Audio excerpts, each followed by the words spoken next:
It's a Thursday, which means we have Anne Laure Jackson with us here with Pure 24/7 Radio. Hello, Anne. Hello, good to be here. We are talking about all things sensory health. I'm going to check my microphone really quickly because I have a suspicion my computer does naughty things. Yes, it did. Let me just turn that down ever so slightly. There we go. That's better. Right. Yes.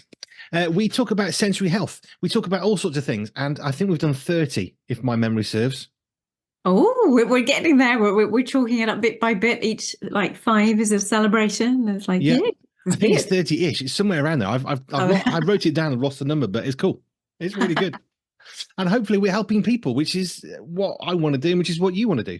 Yeah, it is. It's lovely. I was like to so many places today, just going from one to the other and going into one school, and it was really lovely. I have videos online, and this fella came up to me in the school and he wanted to shake my hand. So I said hello, and I shook his hand, and he said, "I do your videos." And it's just like I've seen you on TV kind of thing, and it's just like it's the first time that I've kind of felt famous, and it's just like but he was so delightful, and thankfully he was really happy to see me. It's like I know you, I do your videos, and he wanted to shake my hand. So yeah, bless him. So so it is lovely. It's it's nice to be able to help people, and he's obviously feeling the difference in himself, which is lovely. Yeah. Which is fabulous, because I think sometimes I was having a completely different conversation, but it's the same kind of conclusion. Sometimes we feel like there's nothing we can do because we see an object in front of us and it's just this gigantic mountain. And I think, how can we scale that mountain? You know, it's 30,000 feet high, but you put one foot in front of the other and you start walking up, and eventually you'll take the 30,000 feet and you'll be at the top. But what you don't do is jump from zero to top. So it sounds like he's working along that quite well. Yeah, it was lovely. And to go with what you're saying, I was in another school yesterday talking about the sensory super system that we've got for education. And he was so supportive, and he was there trying to encourage his staff that this is going to be something that they're all going to take on as a whole school staff, which is just superb. But he says, yeah, how do you eat an elephant? You know, one bite at a time. Not that I'm recommending we eat elephants, but it's exactly that same thing. It's one small step, one little bite, just do what we can. So that's why I say, you know, but bite-sized pieces of training, 15 minutes, 20 minutes, or a half-hour podcast, you know, among the blurb and along the chat and the giggles and everything else. So it's, just catch and step forward. Moving forward is a good thing. Yes, but baby steps sometimes. It's very small steps. Yeah. But forward progress is forward progress, even if it's, you know, a tiny shuffle or a big leap. It doesn't matter. It just keep going. Yeah. And that's what I say. It's funny, like, because the system is broken down into steps, because it's like you might be able to go really quickly and you might just want to, you know, binge watch and do stuff and be really into it for a weekend, and you can get like 7 steps all done. But then actually you've run out of energy, or life happens, or you have to move house, or something else happens. It's just like, okay, let's pause this. And you just pause it. And then whenever you have the capacity to do one little baby step, then you move on and you move forward. And over time, looking back, that's why hindsight, well, not necessarily hindsight, but looking back is a lovely thing, because you don't realize how far you have come until you do just pause and think, right, yeah, that we have come pretty far in this journey so far. I have a car-related question to do with the senses, because I am because the car that we've been given has been sitting in a garage. I thought I'll put it on a recharge just to keep the battery topped up. However, it's got a big plastic cover, so I can see one of the terminals. I need to access 2 of the terminals, so I sort of fiddle around with the back underneath. I can't see, I'm working blind. I can feel the metal of the negative terminal, so I know roughly where it is. And it took me ages. It took 3 of us to work out how to get a clip lined sort of at the back of the engine under a thing and tucked on. The next day I did the same thing again, because I don't like to just leave it trickle charging forever. And it was much easier. And I sort of got the clip and went straight under and clipped it. Now, I know we've talked about like finger and thumb and the ability to do buttons, because we know instinctively through a system where the bit in between our finger and thumb is. Why was it so much easier for me to do it on my own the second day and so hard the first? That is due to your motor memory. Those plans that get put down, it's what pianists and instrumentalists, anybody who is skilled at any particular job, or whether it be driving itself, it takes us ages to learn these motor patterns of where to put your gear stick, or is it your shift stick if you're listening in the States, or whatever even if you have it, automatic cars, you don't have them anyway. But the amount of experience of how much to turn the wheel, how much pressure, how much proprioceptive input you need to be able to turn the wheel in order to make it go where you want it to go and in the right kind of way. Everything that we do takes that conscious effort to connect our brains and our bodies in order to do it. Learning handwriting for the first time is a lot more laborious because there are things that the brain has never done before, the body's never done before, or it's done in a different way that it's never done before. So it has to learn a new motor plan, a plan to do your motor actions, your physical actions to do something. So you were like scrambling around in the dark or trying to feel things. So all of that experience was going into your brain of, this is where I put my body. And if I twist my shoulder, I might be able to get underneath it. Or if I move my hand this way, and your brain already knows what you're feeling for. So the discrimination, your tactile discrimination, is increased. You are paying much more attention to what your touch senses are telling you, and you are remembering it because you are heightened. You're paying an awful lot of attention to it. So those memories stay in your brain. So going back to it today, your body remembers the position that it was in because of those motor engrams and that motor planning that it has already gone through. And because you must be relatively sensory integrated, it remembered it well, so that it was much easier to go and do that same thing. And your tactile system was working well enough, and your proprioceptive system was working well enough. And were you actually under the car? On top of the car, my hand across the top of the engine and sort of just down behind it where the negative terminal was, under a plastic kind of cover thing. Okay, so you go that way. So if you've got your head tilted over, then your vestibular system's involved at the same, at the same time. So there are three big senses that we work in sensory integration and processing. Is the vestibular sense, which is there in our inner ears, tells us whereabouts our head position is. Our proprioceptive sense, which is our muscles and joints, and then the tactile system for what we can actually feel. So, but there was me obviously knowing nothing about cars, because there was me thinking you were underneath the car going all the way. No, on the top. But I tell you what threw me though is when I was trying to feel, I knew that there was like a rubber or plastic like sheath on the outside, and then eventually, if I followed that up far enough, you get to the metal which attaches to the top of the battery. Mm-hmm. Of course, metal feels very different from, I don't know, plastic rubbery thing. Mm. But today it was really easy. As I ran my finger blind at the back, I thought, oh, that's the plastic, that's the metal. And it was somehow much easier to identify the change in material, which just blew my mind of how does my little finger able to say that's plastic, that's metal. I don't know, my finger didn't do that, but just what I mean. Oh, isn't it remarkable? Utterly remarkable. Yeah, but literally it is. It is your little finger just rubbing it like on one side. You haven't got your whole hands. You've just got this tiny little surface area, and your brain is going bing, this is metal, bing, this is plastic. Or yeah, utterly remarkable. It just blew me. I think about mechanics, and they always say they don't like to wear with gloves, or a lot of mechanics do, because they like to feel the metal, and if they can't feel it, even if it's like a latex glove, it feels different. So we can't feel what we're touching, which today I had another appreciation of that, I guess, because I couldn't have felt on the back blind in the dark under a piece of plastic with a latex glove, and I would have never known the difference. I'd have had to feel the join, and how that'd be really impressive. But yeah, that was amazing. Yeah, utterly remarkable design of the skin. Totally, and that is where it's the subtleties.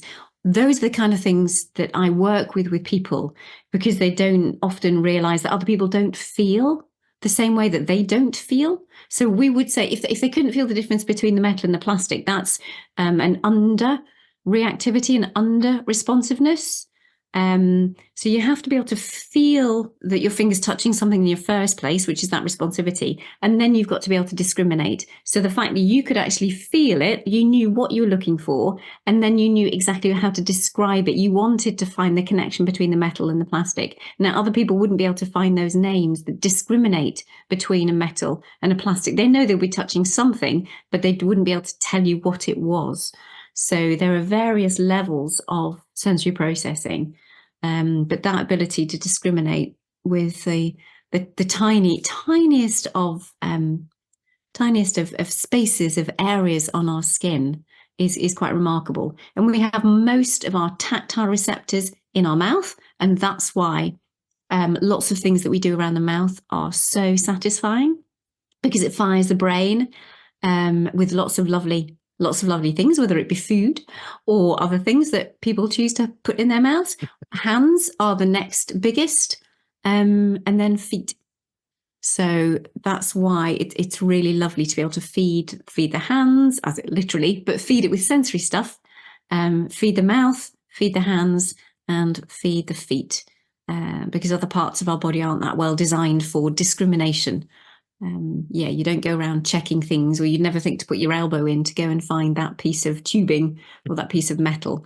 It absolutely is our hands, not just because they are fine and able to do those tiny little movements, but also because of the massive amount of sensory receptors that we have in these areas, so that we can function amazingly with them.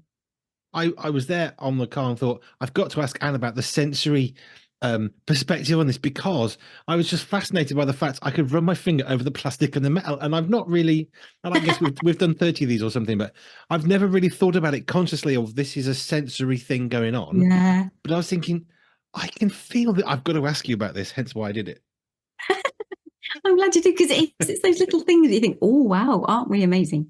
Yeah, and how that can really get in the way of life, though, if you can't, because it feels like people are walking around wearing gloves, and they're not able to function. They don't have the confidence. They can't write. They can't handwrite very well. They are clumsy because they just don't have that finesse coming from their senses. I'm talking about things in mouths. Is that why little toddlers get everything they can and just shove it in the mouth? Is that a sensory thing? It is a sensory thing, big time, because of the tactile receptors. And there comes a point when the eyes take over, and therefore they don't need to do that anymore, because the eyes can't feel. It sees over time, it has that programming that you were just talking about as to where to position your body in order to fix whatever it was you wanted to fix. That's where the eyes will take over in time, if the brain has had enough experience of seeing something that's plastic. So if I have my pair of scissors, I am holding up a pair of scissors for those who are listening podcast-wise. It's a pair of scissors and they have plastic handles. I can see that I have orange plastic handles, and therefore I think they're going to be cold, and I think they're going to be hard, and I am going to be able to put my fingers in them to be able to make them work. And so therefore, that's what my eyes have interpreted. Therefore, I can then go in and just judge and not even make any difference. If I had never seen scissors before, I might not have a clue. But if I've never seen kind of like plastic like this before, I would need to explore it. I would need to get my hands involved and think, oh, right, what does this feel like? And use words, describe words. Is it hard or soft or squishy or whatever, to try and get the brain connecting that information with the eyes, so that I don't have to go around feeling everything. So that I don't have to go up to a screen to try and interpret what's going on the other side. Because actually I can see you, I can see your face, I can see your beard. I don't need to try and touch through the screen, because I've touched a beard before. I know what that feels like. So it's the eyes take over, but the body has to know what things feel like first. And often, because littlies, they are really well developed in the mouth, because when they suckle, that is their number one organ. That is the sense that they use more than anything. They use it for regulation. That's why we have dummies. So the sucking, the chewing, the suck and the swallow, the breathe, everything starts off in that little person in their mouth. And that's why, toddlers or littlies and babies, lots of things go in the mouth to get that sensory perception before the eyes can then take over. And then they don't need to go around licking everything, or they shouldn't need to go around licking everything or sticking everything in their mouths. But lots of my people still do. So I think adults have the same problem, don't they? If they walk into a toy shop and you've got a bloke there, oh, let's pick this up and play with that, and yeah, I could just see the wives going, put your hands in your pockets. You can't touch the stuff on the shelves. Actually, I was thinking, At least they're not licking it. I'm just thinking, where are you going with this? And it's like, oh no, we're just at a hand exploration. That's fine. Yeah. That's fine. I was thinking about a film. I remember watching the film. I've forgotten who's in it. I don't remember anything about it. But this one scene which blew me away, because there's this moment where these two kids at a summer camp in the States, and one of them is blind. And she asks the guy that she's with when they're out for a walk, what does a cloud look like? And he says, well, it's white. It's in the sky. And she said, what's white? And they went on and on about all this stuff. And I seem to remember the end was he said, it looks like a cotton wool ball, which she could hold, and she understood what it felt like. And he said, well, it kind of looks like a cotton wool ball. At which point she said, I think I know what it looks like now, which is fascinating. But I thought that was brilliant. Like cotton wool ball, I thought that was just superb. And it's using that tactile sense to be able to explain something, because visually they're not going to be able to take over.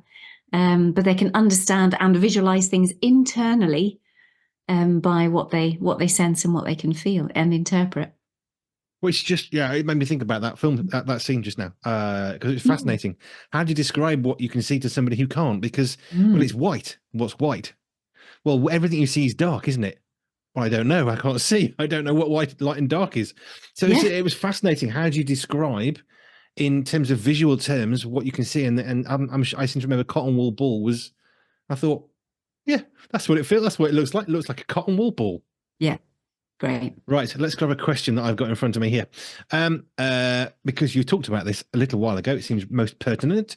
How can schools and educators create an inclusive environment for children with sensory processing challenges? Ooh, well, if I go off today, poor fella, there is going to be some occasions actually where it is really tough to do within the school system, but we can do whatever we can to help. So his particular needs this morning was that heat was a big issue and smell is a big issue. Now that is hard. If you've got 30 other people in the class and smell is an issue, it's like, right, okay, we need to address the smell issue. How can we replace smells? How can we make things differently? And this is a secondary school, so it's not even primary schools. The teachers are well able to adapt their own particular classroom. You move into secondary and they have to move around from class to class, or middle school, high school, whatever. There's a lot more that the individual has to take responsibility for themselves. So, temperature wise, that is hard. Also because he kept forgetting his coat all over the place. But it's allowing them to strip down to a very, very, take off the ties, take off the blazers, just just acknowledge that temperature is an issue. If he wants it really cold, it may be that he needs to have a bit of a cold spell in something, really cooling himself off, going outside, going in a cupboard, whatever he needs just for a few moments to bring that body temperature down before he goes into the classroom. He has been going in, opening the windows. Everyone else is absolutely freezing and he's quite happy. So it's either he's in the class or he's not. So we need to find their sensory thumbprint. We need to find what are the issues for that particular individual and then try and work with them as best possible. So those were two biggies. But also, like, he would squat. I love this. He's a lovely squatter. He would squat on the chair. He didn't want to sit on the chair. Couldn't sit still. So for me, telling me massively his proprioceptive, vestibular, and potentially tactile system isn't well integrated, and we really need to help this fella. So in the short term, we'd be looking at different types of chairs for him. So maybe he can actually rock. Maybe he can sit on a ball chair so that he doesn't have to squat on a chair, which is pretty unsafe because he would also rock the chair. So like not sitting great. And rocking. And like this is secondary school. It's just like, he's a big fella. It's like,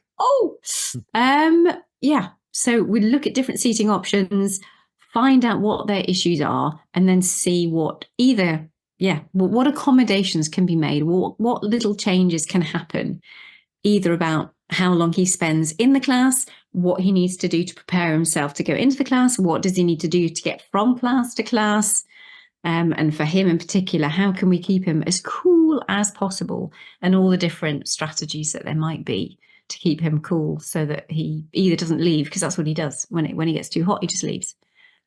or he freezes the class. So like, oof, we've got to find a solution. It's the first time I've met them this morning, so it'll be interesting to see how we get on. I'm fascinated about that journey a little bit. I remember at secondary school, we had a building that was very long, like most secondary schools. It's, double level.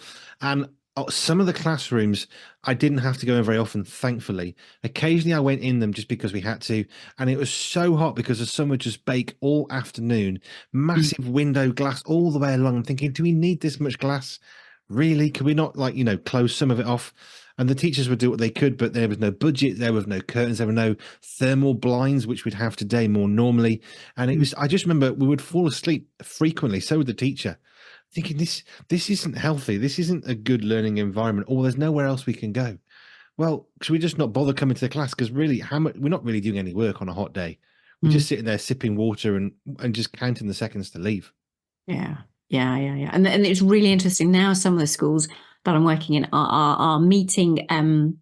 It's not necessarily their academic level at which they're being judged at. So some have gone past just being in chronological 30 kids of the same age in the same place. Some of them are moving to actually, well, you might be the year above, or you might be the year above that. And academically, there is a blend starting to happen. So to meet those that happen to be particularly quick at picking things up and are more academically able, that some of those classes are happening for academics. But in the same way, we can have classrooms that are really good for meeting sensory needs, in which case it doesn't matter about what academic level they're at. What's good is that they're in a good place, they're cool, they're happy, they're content, whether it be that they need to swing on something to learn, whether it be they need to rock on the chair, whether they need to bounce, whatever it is that's needed. Those classrooms are starting to have more flexibility, really, in how they teach, because actually teachers are that skilled that they can come in at different levels academically, but they can't if your child is asleep. If they're asleep because it's too hot, you can't teach them a thing anyway. So if you've got a child happy who's one swinging and someone else is bouncing on a ball, but actually that's not a problem for them, then you can teach then at the level that the child and the student is at. So it's meeting their sensory needs first, rather than, it's a progression from being more flexible as far as their academic needs. So schools really do have it cut out for them these days. I was just thinking about that. The mountain idea of we don't just go from the bottom to the top. If you've got somebody who can't sit still, if it's going to I can picture it in a school. But here's a chair for you to use, and it's squeaky, and every time they move, it's just we can do better. Well, this is all we've got. And I guess part of what you would then come in to do is, well, actually, there's something we can do with the child. There's something we can do in the classroom. There are things we can do before and after, because rather than going kind of from far left to far right just to fix a problem, actually, if we all moved in just a little bit, actually it would be less noticeable, and more subtle movements would give us a better overall result. I know. I need to go and speak to the head teacher, actually, just to see what are those general accommodations that can generally be put around, also so that the student, excuse me, isn't seen to be different, isn't seen to be picked out. That actually in every classroom there are different seating options. In every classroom there's a little bit of something that is different, so that folks don't feel bizarre or different. Just children don't want to feel different, do they? When they're in school, it's they just know they'll get picked on if they are. They want to blend. I did. Please don't let me stick out at any point, because then everyone's at you. I remember that I think I mentioned this before, one of the schools I was at, secondary school, and it had been set up specifically as a school for regular kind of non-disability children, badly worded, but also for people with visual impairments. So not blind children necessarily, but people who would have difficulty seeing like everybody else. So we had white lines on the steps at the edge. There were white lines along the floors, so they had something as a visual clue to walk from where the classrooms were. So there are things that we can do that really they're actually good for everybody anyway. Yeah, that's lovely. And I think if there is anybody in the education system listening, take your things and get the whole class to try them also. and you will find that those who need them, those who really benefit from either sitting on something strange or fidgeting, because also this fella, you know, he was up and down with the mouse, just playing with it, loving the click. And I thought, actually, if he had poppers instead, he wouldn't be messing around with the mouse quite so much, because his fingers would be really happy getting that proprioceptive feedback, doing something. I mean, I was in a one-to-one observing him with one of his classroom assistants, and she was utterly brilliant with him, absolutely brilliant. And they were having this amazing conversation, but he was on his chair rocking. He'd come out at that point. He was on his chair rocking. He was fiddling and doing all of this kind of thing. And it's just like, but that is how some of our children need to learn, and are much, much happier learning. He was one of the more extreme, but he was in a mainstream school. So, and I'm working in special schools as well. So it's, let's just give everybody the opportunity to have a go at some of these things, and then folks don't stand out so much, and also those who really do need it will benefit. But ultimately, most of us will benefit to some degree anyway. And I guess for all of us, it's an education. If you're in a classroom and there's 30 people there and they're all 14, 15 years old, someone's on a chair, quite happy to engage because they're on a chair that just doesn't, you know, isn't rigid. When that person's going to get older, go to university, and they're a manager of a, you know, a small company or something, they're going to be thinking, oh, well, maybe we can help this person in the same way, because it's not just fixing a problem, it's educating into the future, isn't it? It is, absolutely. It was superb to go into. I really am in schools. I went to another school yesterday, and the admin person, she had a standing table.